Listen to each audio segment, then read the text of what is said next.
Chris, do you agree with Vegas?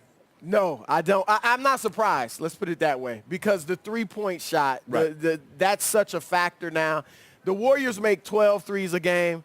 The 96 Bulls made 6 threes, 7 if you want to round up. That's 15 points, a game more that they're getting. So I get why the odds makers would favor them. And remember, 96, the three-point line was shorter. Right. That's when it was 22 feet. It's 22 feet in the corners now. Right. So it was that way all around.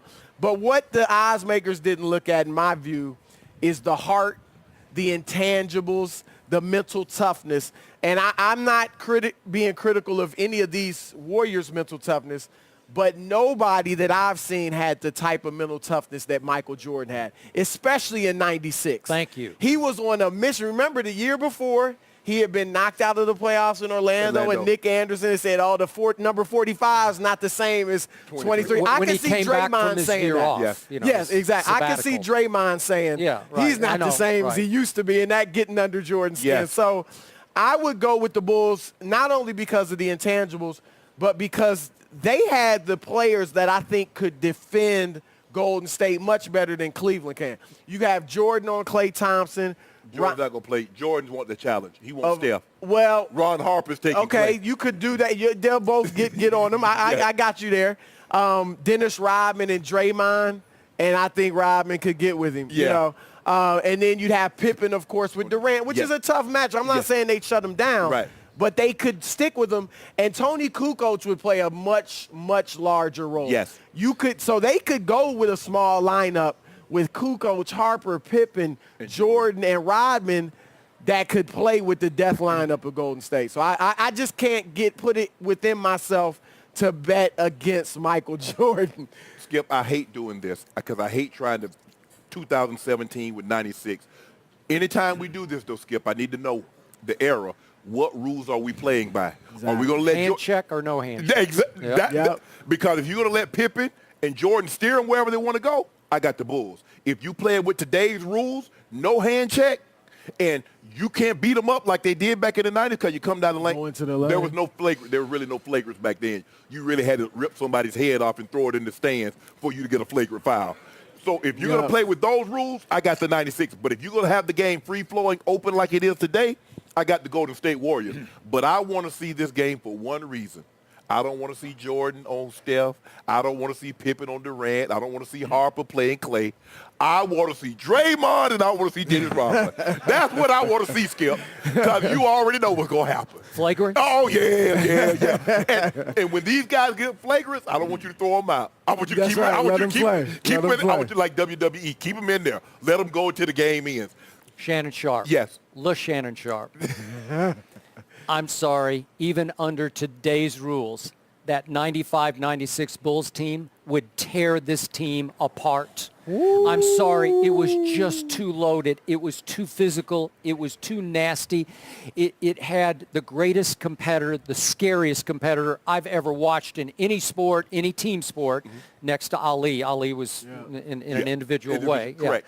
But, hey, these guys, I covered the team in 98 when they terrorized the playoffs because the other teams would tell me after those games, we had a hard time getting the ball past half court. I know the rules are different, but they just couldn't start their offense deep enough into the half court because you got Pippen, Jordan, and Ron Harper across the front, and they're all so long and so tough-minded, elite defenders, and they took pride in it, and they took pride at just suffocating the ball handlers. So they would make it so hard on the Golden State, whoever's going to handle the ball outside.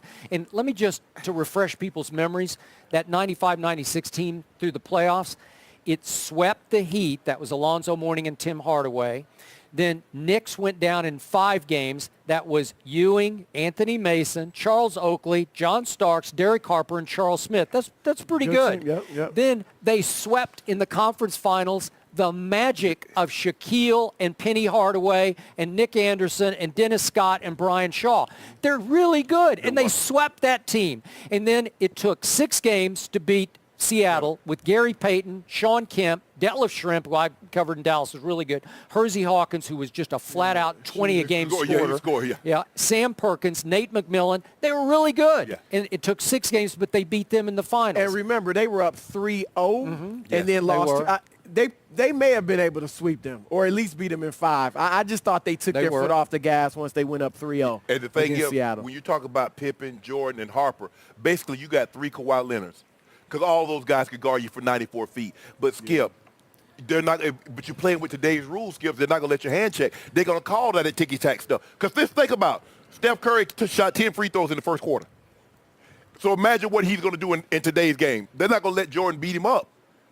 I do think that if the Bulls had played under these rules in this era, they would have adjusted to the three-point shot. Right. I mean, Kukoc, I think all the players would have shot the three better. Yeah. Not as well as Golden State, Right. No. but it wouldn't be. That's really Golden State's only advantage in my eyes. Absolutely. Would be the three-point shot. And I think the Bulls were second in the league that year in three-point percentage. Yep. I think they would have adjusted and been adequate to the point where they could have nullified the difference. Skip, can you imagine the three-point line 3 feet closer at the top of the key? And Steph, I mean, like Draymond.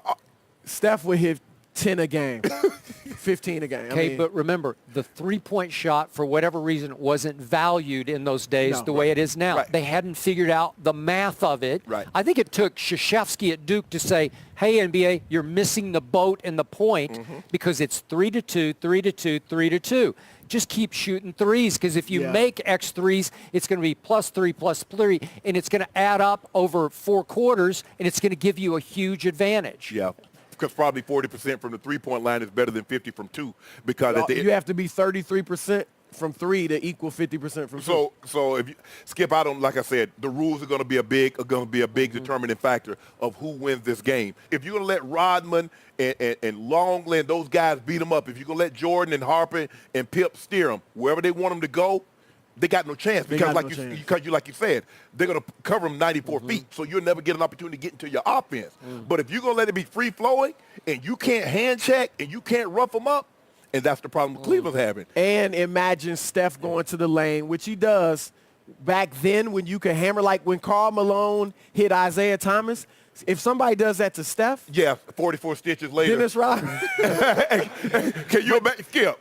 That shows how tough, when you mention the teams Jordan went through, those Knicks especially, I mean, Mason, Oakley, Ewing, and Jordan's going to the hole against them. There's some football being played. Yeah. And by the way, I just have to defend this, but the first Jordan finals opponent was the 91 Lakers, and I realize Magic was older, but that was still a really good L.A. team. And when you look at what that L.A. team did to get to the finals, they went through that run TMC team in Golden State, remember, with Chris Mullin, Richmond, and Tim Hardaway. Marshallonis was on that team.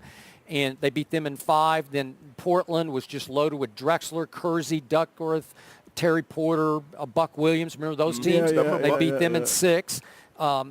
You know, they swept Hakeem in the first round. So it was really a good Laker team. I'm sorry. You're pushing back on the notion that this Warriors team is better than any team Jordan faced in the finals. Yeah, I just don't see it. Maybe they will prove to be, but they haven't proven The Warriors are better. But here's the thing. We've never seen a team play like the Warriors. They have MVP in their prime. Exactly. They're not 30. We're not talking about 35 when Bob McAdoo teamed up with Magic Johnson and Kareem. We're not talking about Bill Walton teamed up with Larry Bird. We're talking about under 30. Back-to-back MVPs. I got it. On paper, it looks great. Yes. Legacy so far has not been built yet. So what would they have? I still believe even if LeBron and them comes back and wins this series, I still believe the Warriors have more talented players than anybody Jordan's ever faced. He's playing these 4 guys. They're going to the Hall of Fame. Draymond Green is going to be Defensive Player of the Year this year when they have the award ceremony in New York. They got 4 All-Stars, Skip. Think about it. A third of the All-Stars in the Western Conference came from one team. And 3 of them blew a 3-1 lead to this team last year, right? and guess what? Skip. And guess what they did? They went and got the second best player in the NBA. And he's proven what in the postseason? He got fourth leading scorer all time in the playoffs. I've seen him come up really small. 28 and a half games. points per game. No ring. All he doing is 35, 11, and 7 right now. Well, we'll see.